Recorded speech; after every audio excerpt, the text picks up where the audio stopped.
የአማራ ፋኖ በተለያዩ አውደ ውጊያዎች ያደረጋቸውን ተጋድሎ በተለይም ባለፉት 3 ቀናት ያሉትን መረጃዎች ነው ይዘን የቀረብነው። ሰሞኑን በአማራ ክልል ጠንካራ ውጊያዎች እየተካሄዱ እንዳሉ ይታወቃል። በርካታ ኪሳራዎች የደረሱበት አገዛዙ ተጨማሪ ኃይሉን ወደ አማራ ክልል ወደ ትግራይ ለመላክ ከማሰልጠኛ ካምፖች እጩ ሰልጣኞችን በሺዎች በሚቆጠሩ አውቶቡሶች ለማጓጓዝ እየተዘጋጀ እንዳለም ነው የሚነገረው። እስቲ ከዚህን ጀምርና ያሉትን መረጃዎች እንካፈል። ምንድን ያለው አስገዳጅ በሆነ መልኩ የህዝብ ማመላለሻ አውቶቡሶች ታርጋቸው እየተነቀለም ወደ የማሰልጠኛ ካምፖች እየተወሰዱ ይገኛሉ። ወደ አንተ መጣለሁ። መሳይ ያመሰግናለሁ። እንግዲህ ዛሬ ሌሊት አካባቢ ነው የታጠቁ ኃይሎች በአዲስ አበባ ከተማ የሚገኙ ሁሉም የረጅም ርቀት ወይንም ሀገር አቋራጭ አውቶቡስ መናኸሪያዎች በርካታ ናቸው። እነዚህ መናኸሪያዎች ወደ 9 አካባቢ የሚሆኑ መናኸሪያዎች ናቸው። በእነዚህ መናኸሪያዎች ላይ የመንግስት የታጠቁ ኃይሎች ሌሊት ገብተው በሙሉ የመኪናዎችን ታርጋ ፈተው መንግስት ለግዳጅ ስለሚፈልጋቸው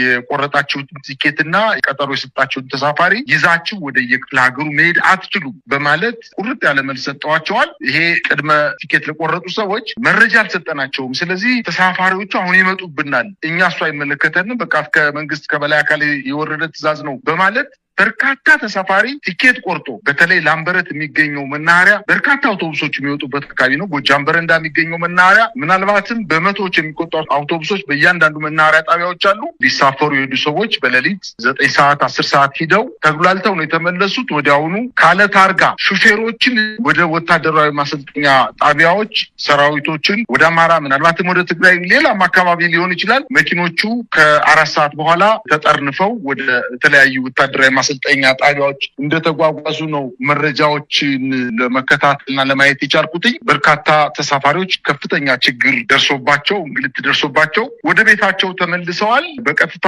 መኪኖቹ በተለይ ወደ አዋሽ አርባ ወደ ሐረር አካባቢ ወደ ድሬዳዋ አካባቢ የሚገኘው አብዛኛው መኪና ወደዛ እንደሄደ ነው መረጃዎች እየደረሱ ይመስላል። እንግዲህ ይሄ የአውቶቡሶችን በአስገዳጅ ሁኔታ ወደ ማሰልጠኛ ካምፖች መውሰድ በዚህም ገና ብዙም ስልጠና ያልወሰዱ በቀላሉ የተማረኩና ከፍተኛ ኪሳራ እየደረሰባቸው ያሉትን ህጻናት ወታደሮችን ጭምር እያጓጓዙ ያለበት ሁኔታ የማያባራ የማያቋርጥ ሆኗል። ከዚህ በፊት በተደጋጋሚ በብዙ ዙሮች ተከናውነው ውጤት ያስገኘ አይደለም። እንደምንሰማው ከሆነ በጦር ላይ በሌሎችም የሀገሪቱ የወታደራዊ ማሰልጠኛ ካምፖች በመቶዎች የሚቆጠሩ አውቶቡሶች በአስገዳጅ ሁኔታ ተሰልፈው ይገኛሉ፣ እየጠበቁ ነው እጩ ሰልጣኞችን ይዘው ወደ ግዳጅ ወደ ጦር ግንባር ለመውሰድ። እስካሁን ምንም ውጤት አልተገኘም። አሁንም ተመሳሳይ ነው። አብይ አህመድ የኢትዮጵያ ልጆች በእንደዚህ አይነት ሁኔታ እልቂት ውስጥ እንዲገቡ አሁንም ከትላንት ስተቱ ሳይማር በሰፊው እየገፋበት ይገኛል። እንግዲህ በአማራ ክልልም ያለው ሁኔታ እያየን ነው። በየጊዜው መማረክ በየጊዜው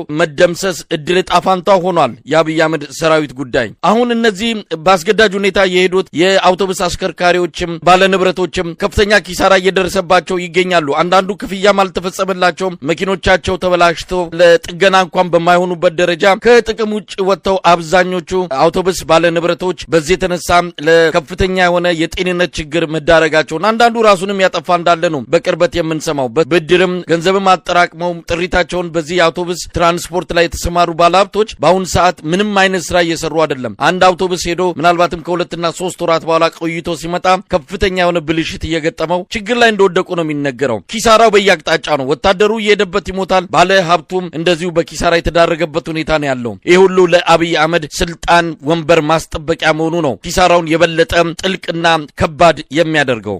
መሳይ ሰራዊቱን ጭነው ሲሄዱ ብልሽት ብቻ አይደለም፣ በባለሀብቶቹ ዘንድ ብልሽት ቢሆንማ ምን ችግርም አልነበረው። እውነት ለመናገር መኪና ቢበላሽ ምናልባት ሞተር ካልነከሰ በስተቀር ባለሀብቱ ያስጠግነው ነበር። ዋናው ችግር ግን መሳይ ወደ ጦርነት ቀጠና ሲሄዱ ሰራዊት ጭነው ነው የሚሄዱ። ወደ አማራ ክልል ሲሄድ የአማራ ክልልን ለመፍጀት ለመጨፍጨፍ የአማራ ክልልን ህዝብ ለመደብደብ ስለሚሄድ ፋኖ ኃይሎች እየጠበቁ በበርካታ ቦታዎች እየቆረጡ መኪኖችን በአርፒጂ ተሽከርካሪ ፈንጂ እና በተለያዩ መኪና ማውደሚያ መሳሪያዎች በመምታት መኪኖቹን በየጎዳናው ተቃጥለው ተገልብጠው ሰራዊቱን እንደያዙ ነደው ግን ምንም አይነት ካሳ ሳይስም አሁን በአዲሱ ከ10 እና ከ15 ዓመት በፊት አንድ ግለሰብ አውቶቡስ ገዝቶ ብቻውን መናኸሪያ መንቀሳቀስ አይችልም ወይ? በማህበር ተደራጅተው 5 እና 6 አውቶቡስ ያላቸው ባለሀብቶች በጋራ ተደራጅተው ነው አክሲዮን መስርተው የትራንስፖርት አገልግሎት እንዲሰጡ 5-6 መኪና ያለው ባለሀብት 5-6 መኪና ተነጥቆ ለ3 እና ለ4 ወራት ሰራዊት እንዲያመላልስ የሰራዊት ስንቅና ትጥቅ እንዲያመላልስ ምናልባትም ከአንድ ቀበሌ ወደ አንድ ቀበሌ ከአንድ ወረዳ ወደ አንድ ወረዳ ከአንድ ዞን ወደ አንድ ዞን ከአንድ ክልል ወደ አንድ ክልል እንዲቀሳቀስ ለማድረግ አንድ ጊዜ ከተያዘ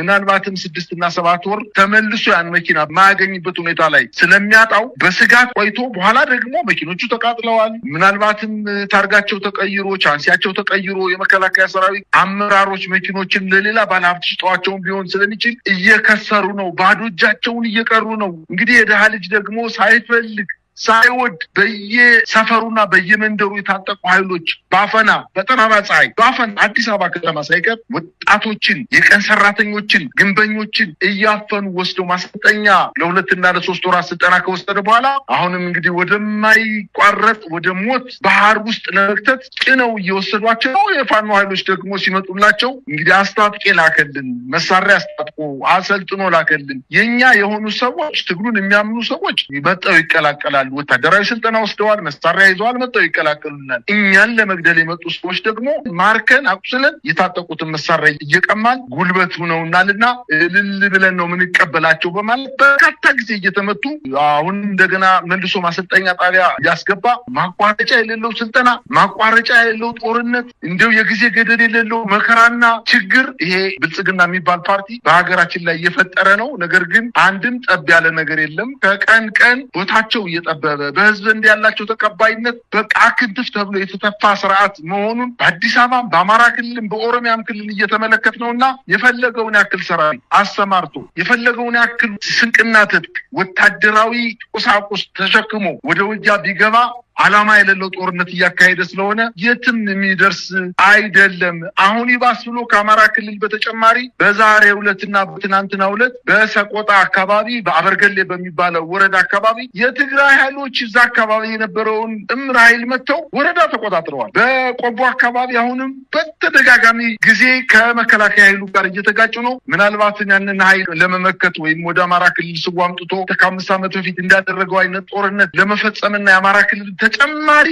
ከሳራ እንዲደርስበት ለማድረግ ካላሰበ በስተቀር እኔ ስለምወድቅ የኢትዮጵያን ሕዝብ ይዤው ልውደቅ ለማለት ካልሆነ በስተቀር ይሄ ስርዓት ያሸንፋል ተብሎ በፍጹም አይገመትም።